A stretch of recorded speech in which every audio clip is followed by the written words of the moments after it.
दिवाळी म्हटलं की चकलीशिवाय सण अपुरा. कुरकुरीत आणि स्वादिष्ट चकली प्रत्येकाच्या आवडीची. चला तर बघूयात आज परफेक्ट अशी खमंग खुसखुशीत चकली.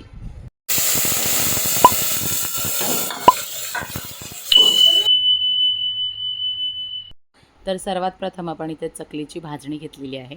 चकलीची भाजणी ही मी अगोदरच दाखवलेली आहे. 1 किलो परफेक्ट चकलीची भाजणी याचा व्हिडिओ आपण चॅनलवर शेअर केलेला आहे. त्याची लिंक मी तुम्हाला डिस्क्रिप्शन बॉक्समध्ये देते, नक्की चेक करा. तर इथे अर्धा किलो चकलीच्या भाजणीमध्ये मी छान असं 5 ते 6 चम्मच मोहन टाकलेलं आहे. तेल गरम असल्याकारणाने त्याला सुरुवातीला चम्मचनं मिक्स करा आणि त्यानंतर हे तेल पूर्णपणे थंड होत आलं किंवा कोमट होत आलं की हाताने त्याला छान असं चोळून घ्या. पिठाला जितकं ते मोहन चांगलं चोळलं जाईल किंवा तेल चांगलं लागलं जाईल, त्यानंतरच आपली जी चकली आहे ती अगदी खुसखुशीत, खमंग आणि कुरकुरीत अशी होईल. त्यामुळे ही प्रोसेसला एक 5 मिनटं द्या आणि चांगल्या पद्धतीनं ते करून घ्या. पीठ आणि जे मोहन आहे ते छान असं मिक्स झाल्यानंतर आपण त्यामध्ये 4 चम्मच अद्रक लसूणची पेस्ट टाकणार आहोत.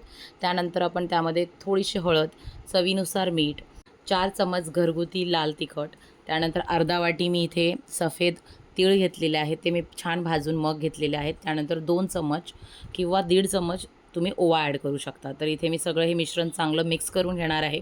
हे मिश्रण मिक्स झाल्यानंतर आपण हे जे पीठ आहे हे कोमट पाण्यामध्ये मळून घ्यायचं आहे. एकदम कडक पाणी नका करू, नाहीतर मग पीठ अगदी चिकट होईल आणि मग त्याच्या चकल्या पाडायला तुम्हाला कठीण जाईल.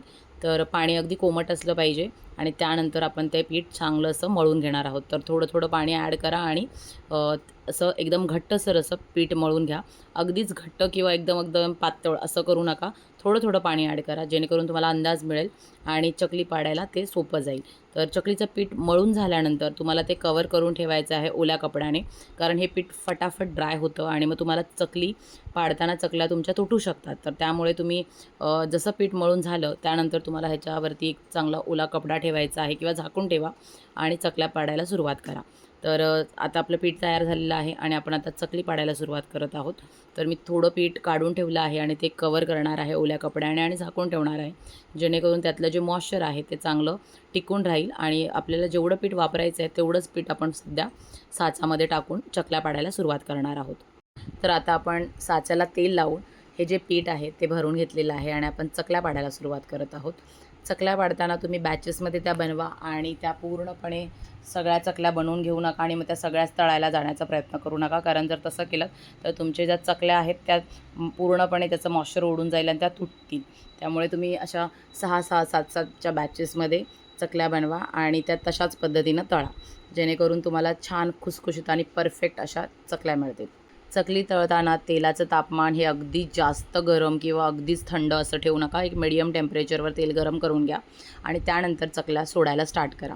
तर आता चकली परफेक्टली कुक झाली की नाही, की खुसखुशीत खमंग झाली की नाही, हे ओळखण्याचं एकदम सोपी ट्रिक म्हणजे तुम्ही चकली टाकल्या टाकल्या त्याला खूप सारे बुडबुडे येतील आणि जशी चकली पूर्णपणे शिजली जाईल किंवा पूर्णपणे कुरकुरीत होईल, त्यानंतर त्याचे बुडबुडे कमी होतील.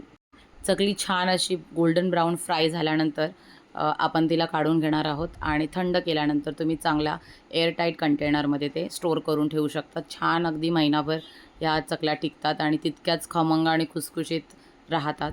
तर ह्या चकल्या तुम्ही नक्कीच बनवून पहा आणि तुम्हाला ह्या कशा वाटल्या हे मला नक्की सांगा.